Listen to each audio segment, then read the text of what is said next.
Hey guys, I'm Dov, and today I'm back with more Total War Warhammer 2 online action. Today we're here with Morathi and the Dark Elves, going to be taking on the green skins. I'm actually taking on Black Iron Battles, who's a good friend of the channel, also has a channel of his own, so I'll have a link to his channel in the description below. Definitely recommend you guys go check him out. He does multiplayer content, Blood Bowl, lots of other good stuff. In terms of the army composition here, Morathi's going to be my lord.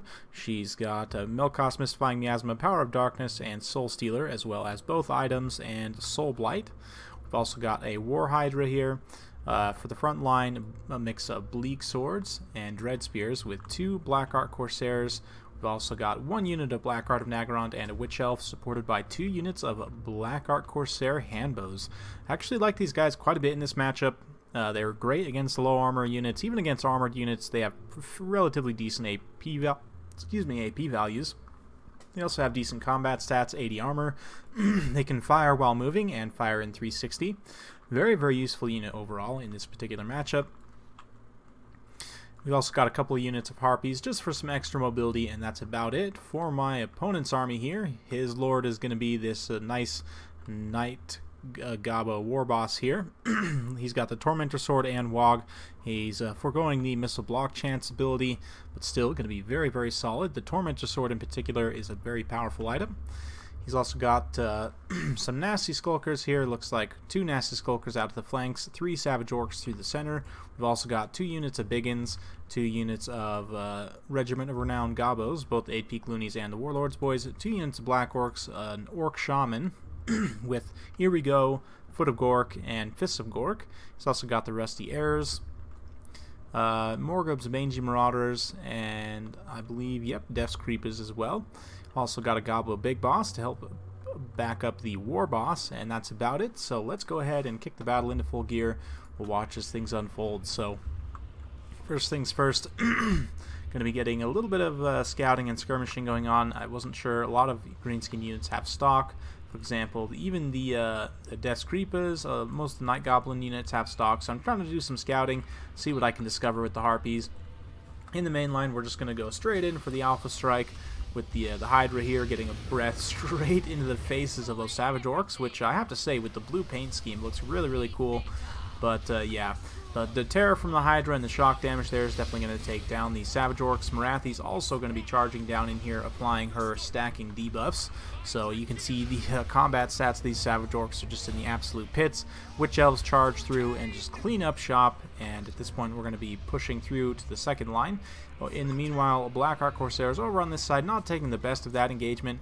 Harpies over here combining with the Dread Spears, and they should be able to do some work against those nasty skulkers. Soul Stealer going down in the front line to keep Morathi nice and healthy, as well as a Foot of Gork, just smashing out a bunch of Dread Spears and the Black Art of Nagarond there. Very, very good stuff. Morathi's currently in here dueling this big boss with the support of a Witch Elf, which is going to be proccing that Madness of Cain, so he's not able to be microed. Armor Piercing, Anti-Large, and solid combat stats of Morathi are going to carry the way here, as well as the debuffs there, in particular against the relatively low combat stats of the greenskin characters here. That being said, looks like an Here We Go has been dropped in the front line, buffing up these Black Orcs and others. They've cleaned up the Dread Spears, or sorry, the Bleak Swords, unsurprisingly. However, the Witch Elves managed to come over on this side and just cleaned up those Orc Biggins, and now they're turning their attention to the Regiment of Renown 8-Peak Loonies here. So we'll watch as in the background the Hydra's going crazy. These Witch Elves are carving up these Gabos. We've got the Harpies, just all kinds of madness going on.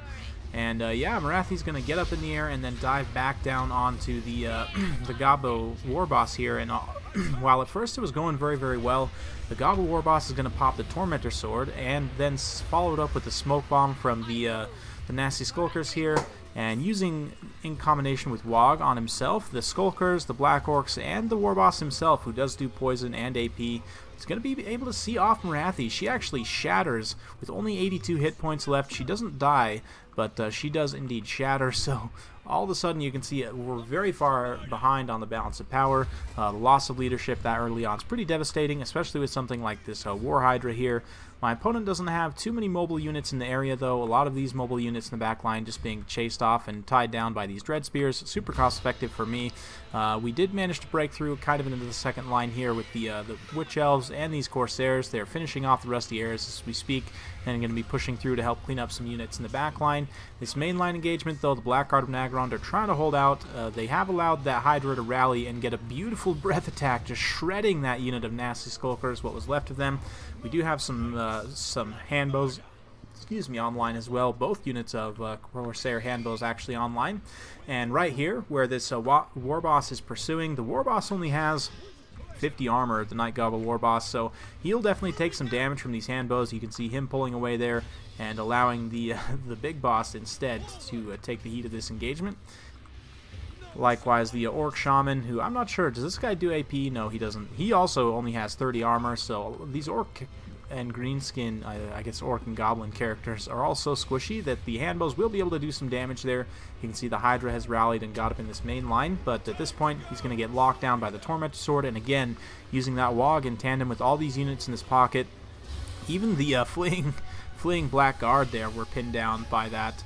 But yeah, the Hydra once again going to take a ton of damage and get routed off. Does still have some healing cap left, but for my opponent, really only this Night Goblin War Boss in this area, the Goblin Big Boss as well. So what I'm going to do is just keep these two Corsairs kind of moving in the same direction as the Hydra, try and screen him out, and if the mobile characters from the Greenskins try and pursue, we can snipe him out.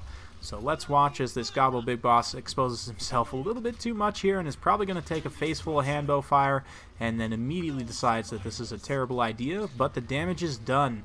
The Gobbo Lord goes down, and at this point we're starting to bring things back a little bit. You can see the balance power still very heavily against me, but this Hydra is going to start to get some healing procs here from this ability. The Many-Headed Hydra, something like that. Another takes its place. That's it. So you can see the big kind of green explosion of health going off and a nice burst of healing. All of a sudden this War Hydra is back on station, and you can see the balance power ticking back in my favor more and more as this thing starts to regenerate. In the back line, I haven't been covering this engagement too much, but the Witch Elves did manage to come through and clean up a whole bunch of routing units. Likewise with these Blackguard Corsairs as well, and we managed to use up the rest of the ammo on these Mangy Marauders and keep them distracted from firing at the really important target, which at this point is this War Hydra. And did I just miss another breath attack? I'm not sure.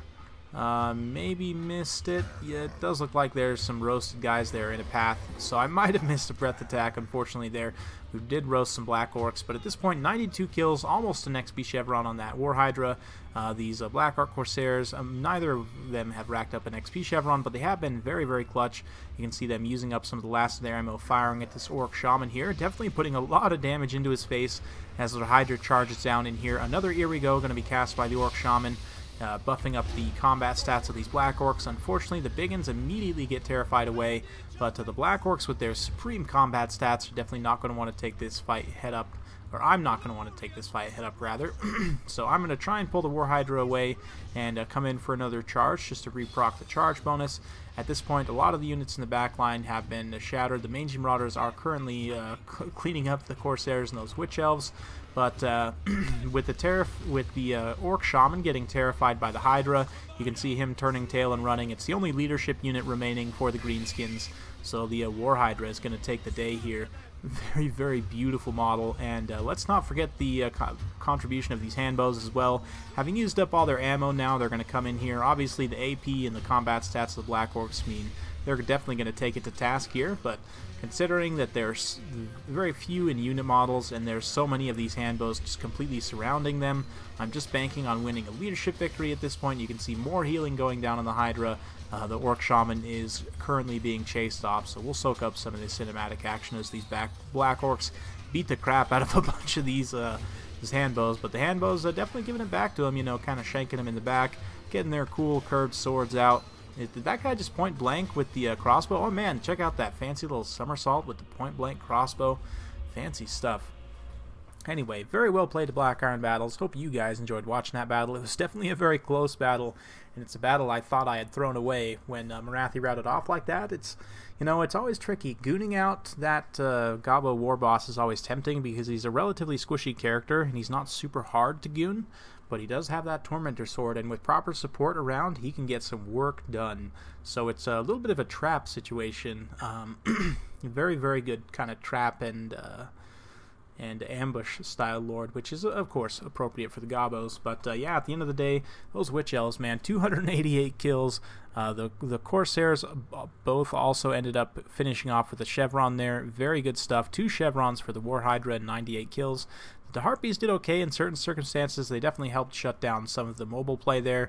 The Rusty Arrows were also shut down without doing too much. Obviously, Black Orcs cleaning up at the front line. Savage Orcs having a little bit of mixed results, but Skulkers, one of them helping to take down Morathi in and of itself was probably enough to make them worth it. 8 Peak Loonies and the Warlord's Boys, both, again, mixed results here.